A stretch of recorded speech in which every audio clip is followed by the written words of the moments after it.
ছোট্ট বয়সে পরিবারের একমাত্র উপার্জনক্ষম বাবাকে হারায় ছেলেটি। অভাব অনটনে দিশেহারা মা পরিবারের হাল ধরতে জন্মস্থান সন্দ্বীপ ছেড়ে চট্টগ্রাম শহরের বহদ্দার হাটের একটি মুদির দোকানে কাজ নেয় সে। নিজে কষ্ট করে মাকে ভালো রাখতে দিন রাত পরিশ্রম করত কিশোর সাইমন। এমনকি টাকা বাঁচাতে গেল 2 ঈদেও বাড়িতে যায়নি। অবশেষে সেই ছেলে ঘরে ফিরেছে, তবে লাশ হয়ে। কোটা আন্দোলনের সহিংসতায় গুলিবিদ্ধ হয়ে প্রাণ হারায় সাইমন। কি ঘটেছিল তার সাথে জানাচ্ছেন সহকর্মী শাহাদাত রিফাত। সরকারি চাকরিতে কোটা সংস্কার আন্দোলন প্রথমে অহিংস থাকলেও 16 জুলাই তা সহিংসতায় রূপ নেয়। দেশজুড়ে আন্দোলনকারীদের সঙ্গে পুলিশ ও সরকার দলীয় নেতাকর্মীদের দফায় দফায় সংঘর্ষ হয়। টানা কয়েকদিন ধরে চলা এই সহিংসতায় সারা দেশে অনেক প্রাণহানির ঘটনা ঘটেছে। বিশেষ করে রাজধানী ঢাকা ও বন্দরনগরী চট্টগ্রামে সবচেয়ে বেশি সংঘাত ও হতাহত হয়েছে। আন্দোলনকারীদের পাশাপাশি অনেক সাধারণ মানুষও প্রাণ হারিয়েছেন। তালিকায় রয়েছে নিরপরাধ শিশু কিশোরও। তাদেরই একজন 14 বছর বয়সী দোকান শ্রমিক সাইমন। 18 জুলাই চট্টগ্রাম নগরীর বহদ্দার হাটে সংঘর্ষের সময় গুলিতে নিহত হন সন্দ্বীপের বাসিন্দা এই কিশোর। সে বহদ্দার হাটের জয় ট্রেডিং নামের একটি মুদি দোকানে কাজ করত। কিন্তু সেদিন কি ঘটেছিল তার সাথে?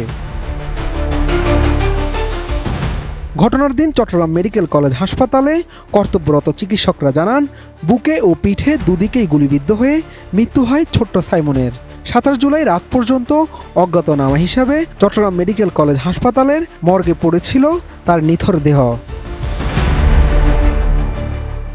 এর আগে 3 দিন খোঁজাখুঁজির পর 21 জুলাই রাতে দোকান মালিক মিঠু চৌধুরী মর্গে গিয়ে সাইমনের মরদেহ শনাক্ত করেন। তিনি বলেন, ঘটনার একদিন পর 19 জুলাই সাইমন দোকানে না আসায় তার রুমমেট হাসানকে ফোন দেন তিনি। হাসান জানায়, রাতে সে ম্যাচে ফিরেনি, তাই তিনি ভেবেছিলেন ঝামেলা দেখে হয়তো শহরে থাকা তার খালার বাসায় গেছে। দোকান মালিক মিঠু আরও জানায়, ঘটনার পরদিন শুক্রবার বিকেলে সাইমনের খালা তাকে ফোন দিয়ে সাইমন কেমন আছে জানতে চায়। তখনই তিনি বিপদ আঁচ করতে পারেন। পরে 2 দিন চট্টগ্রাম মেডিকেলের প্রতিটি ফ্লোরে খোঁজ করতে থাকেন, কিন্তু কোথাও তার খোঁজ মেলেনি। পরে লাশ ঘরে খোঁজ করে সাইমনের মরদেহের সন্ধান পান তিনি। নগরীর খতিবের হাট এলাকার একটি বাসায় একসঙ্গে থাকত সাইমন ও তার সহকর্মী হাসান।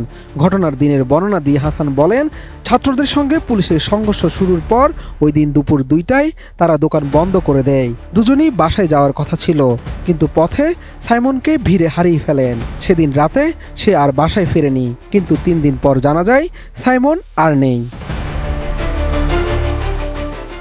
ছেলে ঈদে বাড়ি যায়নি, তাই সাইমনের মা রহিমা বেগম মাত্র 1 সপ্তাহ আগে পিঠা নিয়ে ছেলেকে দেখতে এসেছিলেন। মা ছেলের এটিই ছিল শেষ দেখা। নিষ্ঠুর বুলেট কেটে নিয়েছে তার বুকের ধন। মা রহিমা বেগম বলেন, আমার 2 ছেলের বড়টা অসুস্থ, ছোট ছেলেটাই পরিবারটারে দেখে রেখেছিল। মাত্র 10 বছর বয়সে দৈনিক 50 টাকা মজুরিতে চায়ের দোকানে কাজ নিয়েছিল। সেখান থেকে শহরে টাকা বাঁচাইতে গত 2 ঈদে বাড়িতে আসে নাই। সেই ছেলে লাশ হয়ে ঘরে ফিরেছে। এই দুঃখ আমি কেমনে বলবো? এর আগে 18 জুলাই কোটা সংস্কারের দাবিতে আন্দোলন চলাকালে বহদ্দারহাটে গুলিতে কিশোর সাইমন সহ আরও 2 শিক্ষার্থী নিহত হন। তারা হলেন চট্টগ্রাম বিশ্ববিদ্যালয়ের শিক্ষার্থী হৃদয় চন্দ্র বড়ুয়া ও নগরীর সরকারি আশেকানে আউলিয়া ডিগ্রি কলেজের এইচএসসি পরীক্ষার্থী Tanbir Ahmed. Shahadat Rifat, ATN news, Dhaka. Shea butter ও ভিটামিন ই সমৃদ্ধ Lily glam beauty soap. Lily, always beautiful.